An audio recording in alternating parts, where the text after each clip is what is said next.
This estate was built in the 1960s, but just before the summer, around 60 residents, some who'd lived here for decades, were served no-fault evictions and given 2 months to leave.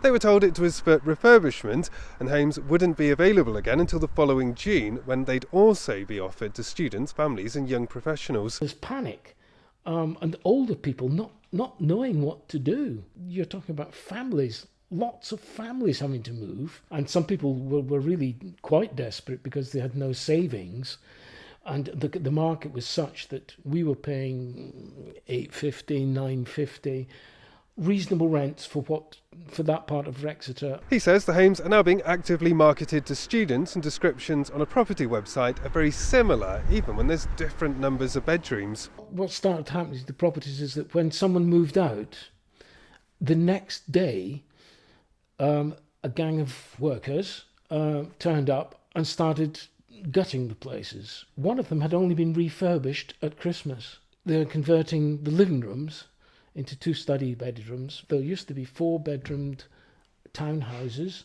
They've become 6 bedrooms. In fact, the price being listed on the websites is per room, not per property. We have tried to contact the owners of this estate, but they've declined our request for an interview.